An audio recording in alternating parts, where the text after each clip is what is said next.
मैं doctor Mahendra Singh Chaudhary, associate professor, government arts college Sikar. पिछले video में हम तुगलक वंश के मोहम्मद बिन तुगलक की विभिन्न योजनाओं के बारे में चर्चा कर रहे थे। आज के इस वीडियो में मोहम्मद बिन तुगलक के उत्तराधिकारी फिरोज़ तुगलक, जो सल्तनत काल का एक लोक कल्याणकारी शासक माना जाता है, जिसने पब्लिक वेलफेयर की बहुत सारी स्कीम्स, भले किसानों के हित की बात हो, सार्वजनिक कार्यों, शिक्षा, धार्मिक नीति वगैरह, राजस्व, प्रशासन, सभी क्षेत्रों में सुधार किए। इसकी विभिन्न उपलब्धियां या यूँ कहें प्रशासनिक सुधारों की बात करेंगे। फिरोज़ तुगलक का जन्म 1309 ईस्वी में हुआ था। ये मोहम्मद बिन तुगलक द्वारा विभिन्न प्रशासनिक पदों पर समय समय पर नियुक्त किया गया, जिससे इसे राजनीति, प्रशासन, आय व्यय, लेखा जोखा, राजस्व आदि के बारे में गहन जानकारी इसे हो चुकी थी। मोहम्मद बिन तुगलक की मृत्यु के बाद 1351 में ठट्टा में फिरोज़ तुगलक का राज्यारोहण किया गया और उसके बाद ये सुल्तान बना।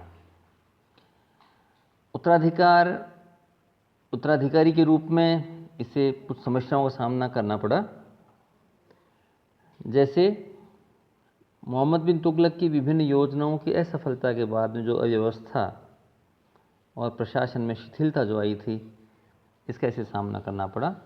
मंगोलों का विद्रोह सिंध में हो चुका था। कुछ उत्तराधिकार को लेके कुछ घटनाएं हुई थी, उसमें भी इसको संघर्ष, थोड़ा तकलीफ हुई। असंतुष्ट जनता थी क्योंकि योजनाएं वगैरह असफल हो चुकी थी मोहम्मद बिन तुगलक की, और उसका कठोर जो शासन चलाने का तरीका था उससे जनता नाराज़ थी। खजाना उसका रिक्त हो चुका था। तो इस तरह की कई सारी समस्याएं थी जो फिरोज़ तुगलक के सामने मुँह बाए खड़ी थी। फिरोज़ तुगलक अपनी प्रारंभिक समस्याओं से कतई नहीं घबराया और उसने शासन को धीरे धीरे व्यवस्थित करना शुरू किया। उसने अपने शासन के प्रथम 2 दशकों में, अर्थात लगभग प्रारंभ के जो 20 वर्ष थे, उसमें उसने संपूर्ण प्रशासनिक व्यवस्थाओं को नया रूप दिया, अर्थात उसने हर क्षेत्र में सुधार किए और ये सुधार उसे एक सफल शासक बनाने में सफल होते हैं। हालांकि उसकी कोई बहुत बड़ी उपलब्धियां नहीं कि उसे बहुत महान शासक माना जाए, लेकिन फिरोज़ तुगलक ने प्रशासन में काफ़ी बदलाव उस समय प्रारंभ के सालों में किया, 20 साल तक किया, जिससे वो अगला अपना लगभग 18 साल का शासन बहुत आराम से कर पाया। मोहम्मद तुगलक ने मलिक मकबूल को अपना प्रधानमंत्री या वजीर नियुक्त किया और प्रजा को संतुष्ट करने के लिए उसने प्रशासन में कुछ सुधार किए। सबसे पहले उसने मोहम्मद तुगलक द्वारा जो किसानों को ऋण दिया गया था उसे माफ़ कर दिया और जनता में बहुत सारा धन बांटा, तो एक तत्कालीन रिलीफ जनता को मिली, आर्थिक मदद जनता को मिली। उसने कुरान में पूर्ण विश्वास जताया और जिससे कि जो सुन्नी मुसलमान थे और उलेमा थे जो नाराज़ चल रहे थे, वे भी इसे खुश हो गए, संतुष्ट हो गए। राजस्व के क्षेत्र में भी उसने काफ़ी बदलाव किए। राज्य की आय व्यय का लेखा जोखा रखने की उसने समुचित व्यवस्था की। हिसामुद्दीन जुनैदी ने निरीक्षण के आधार पर जो राजस्व की राशि 6 करोड़ 85 लाख टका निर्धारित की, तो इस तरह से एक बिल्कुल बहुत ही सुदृढ़ आधार उसने राज्य के राजकोष को दिया कि इतना सारा राजस्व उसे सालाना मिलना ही है। बजटिंग इससे काफ़ी आसान हो गई। डॉक्टर श्रीवास्तव के अनुसार उसने नाप के आधार पर राजस्व निर्धारित करने की जो पद्धति त्याग दी थी, मगर स्थायी रूप से भूमि का कर निश्चित कर देना उसकी एक बड़ी उपलब्धि मानी जा सकती है। फिरोज़ ने भूमि की दर तो घटाई, साथ ही अन्य कई कर भी उसने माफ़ कर दिए। कुरान के अनुसार जो खिराज, खम्स, जजिया, जक़ात आदि जो कर होते हैं, जो धार्मिक कर हैं या धर्म के अनुसार जो लिए जाते थे, वो वसूल सब करता रहा। उसने उलेमाओं की स्वीकृति से सिंचाई पर भी कर लगा दिया, जो उपज का 1/10वां हिस्सा हुआ करता था। उसने राजस्व विभाग के अधिकारियों को वेतन के स्थान पर जागीरें देने की प्रथा चलाई। व्यापार को प्रोत्साहन देने के लिए उसने कई छोटे मोटे कर हटा दिए, जिससे कि व्यापार निर्बाध रूप से उसके राज्य में होता रहे। उसके इन सुधारों से आर्थिक प्रगति तो हुई, लेकिन ये सुधार कुछ त्रुटिपूर्ण भी थे। जैसे जागीर प्रथा का प्रचलन वापस शुरू कर दिया, भूमि को ठेके पर देने से किसानों का शोषण होने लगा। इस तरह से कुछ गलतियां या कुछ कमियां हम उसके इस राजस्व सुधारों में पाते हैं। उसने कृषि के क्षेत्र में सिंचाई जैसे सुविधाएं किसानों को उपलब्ध करवाई, ये राहत देने के लिए। तारीख़ फिरोज शाही से पता चलता है कि फिरोज ने 4 प्रमुख नहरें बनाई थी। एक तो सतलज नदी से लेकर घग्गर तक पहुंचती थी, दूसरी सिरमौर की पहाड़ियों से हिसार फिरोजा तक जाती थी, ये तो कहते हैं लगभग 150 मील लंबी नहर बनी हुई थी। तीसरी घग्गर से फिरोजाबाद जाती थी और चौथी यमुना से फिरोजाबाद। इस तरह से इसने विभिन्न नहरों का जाल बनाया। नहरों के अतिरिक्त सुल्तान ने लगभग 150 कुएं भी उस समय बनवाए।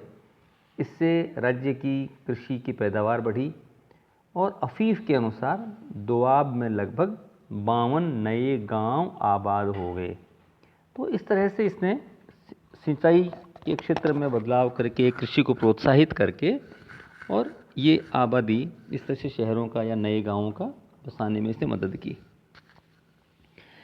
कई सारे सार्वजनिक कार्य भी हैं जो लोकोपकारी थे। फिरोज का उद्देश्य था लोक कल्याण, लोकोपकारी था, और संभवतः इसीलिए जैसा कि बर्नी ने लिखा है, उसने बांध,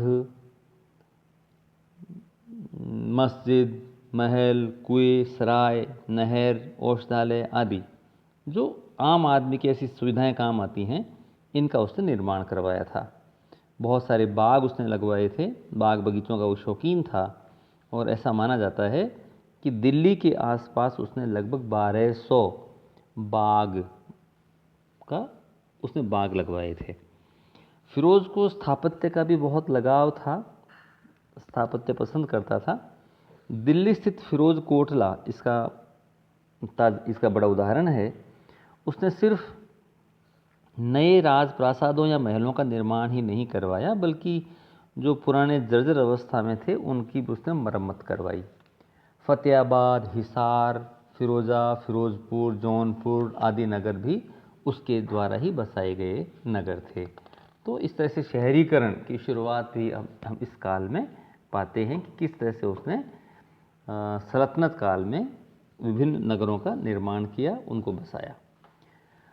उसकी न्याय व्यवस्था कुरान और इस्लामी परंपराओं पर आधारित थी। राजधानी में प्रधानमंत्री तथा राज्यों में अधीनस्थ काजी न्याय देने के लिए नियुक्त थे, जो समस्त न्यायिक जिम्मेदारियां पूरी करते थे। उसने शारीरिक यातनाओं में काफ़ी कमी कर दी थी और दंड भी बहुत उदारता से दिए जाते थे।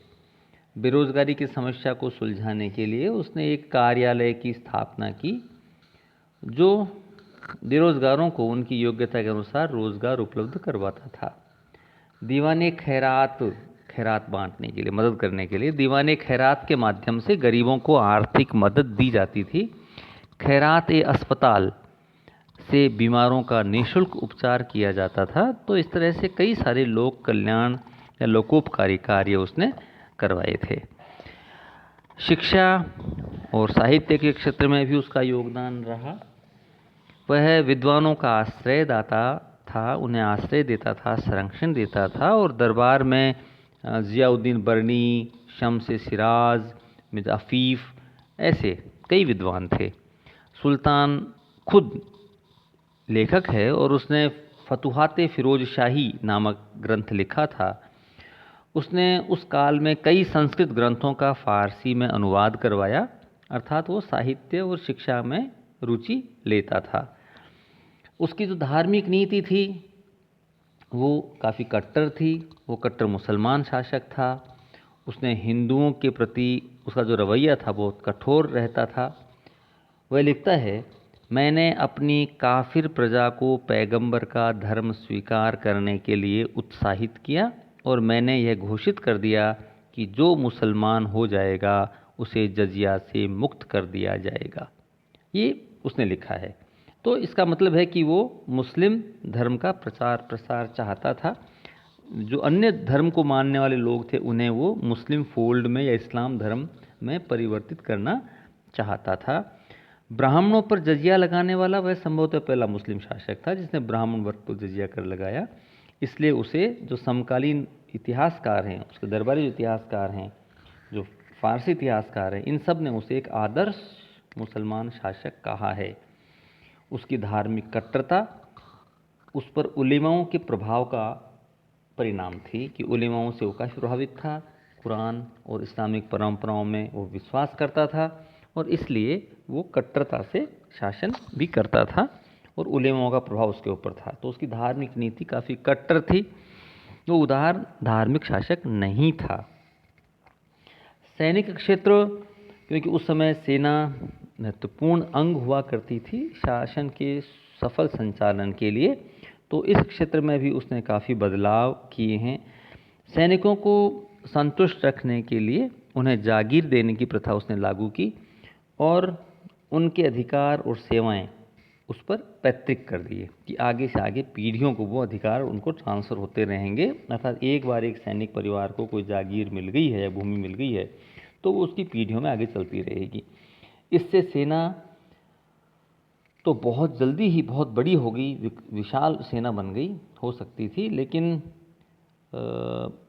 सैनिकों में भ्रष्टाचार और अनुशासनहीनता धीरे धीरे घर करने लगी। सैनिक सेवा वंशानुगत होने से सैनिकों की शारीरिक क्षमता भी धीरे धीरे क्षीण हुई। मोहम्मद बिन तुगलक दास या गुलाम रखने का बड़ा शौकीन था और कहते हैं कि लगभग उसके शासनकाल में 1,80,000 गुलाम उस समय थे। दासों की संस्था जिसे बलबन ने समाप्त कर दिया था उसे फिरोज़ ने वापस पुनर्जीवित कर दिया। उसने बहुत ही विशेष रुचि दिखाई दास रखने में। प्रशासन के विभिन्न पदों पर भी वो इन दासों को नियुक्त करता था और इन दासों ने धीरे धीरे, गुलामों ने धीरे धीरे राजनीति में सक्रिय भाग लेना प्रारंभ कर दिया। गुलामों की इस संख्या से राजकोष पर काफ़ी ज़्यादा आर्थिक भार भी पड़ता था। इस तरह फिरोज़ तुगलक और उसके सभी सुधार हम पाते हैं कि वो लोक कल्याण की भावनाओं से प्रेरित थे। उसने लोक कल्याण से संबंधित विभिन्न योजना, अस्पताल वगैरह, नहर हैं, कुएं हैं, इस तरह का इनका निर्माण करवाया। वह आम व्यक्ति की समस्याओं को सुलझाना अपना लक्ष्य मानता था। वह स्वयं कट्टर मुसलमान था, अतः अपने शासक को भी धार्मिक मान्यताओं के आधार पर ही चलाया और इसीलिए बहुत कम समय के लिए शासन का स्वरूप हम पाते हैं कि उस समय में, क्योंकि वो धर्म के आधार पर चलता था, तो इट बिकेम अ धार्मिक स्टेट, धार्मिक राज्य हो गया काफ़ी समय के लिए। और उसके ये सारे सुधार मोहम्मद तुगलक के जो अनुभव थे या उसकी जो असफलताएं थी उससे प्रेरित थे। तो उसका प्रयास रहा कि जो लोग दुखी हैं, असंतुष्ट हैं, भले उलेमा वर्ग हों, चाहे किसान हों, चाहे आम व्यक्ति हो, तो इन सभी असंतुष्ट लोगों को वो ये प्रयास कर रहा था कि इनको संतुष्ट करें और धीरे धीरे लोक कल्याण जो कार्य हैं वो करते हुए लोक कल्याणकारी अपने शासन स्थापित कर सकें। तो उसके सुधार काफ़ी महत्वपूर्ण माने जाते हैं। आज के इस वीडियो में हम सिर्फ इतना ही चर्चा करेंगे और अगले वीडियो में हम तैमूर के आक्रमण के बारे में चर्चा करेंगे और फिर बात करेंगे कि किस तरह से तुगलक वंश का पतन हुआ। कई सारे कारण हैं तुगलक पतन के और ये तुगलक वंश के पतन के कारण ही दिल्ली सल्तनत के काल में हम जो अंतर दिल्ली सल्तनत का पतन होता है उसके लिए उत्तरदायी ये तुगलक वंश का पतन माना जाता है। तो इस पर हम चर्चा अगले वीडियो में करेंगे। Thank you.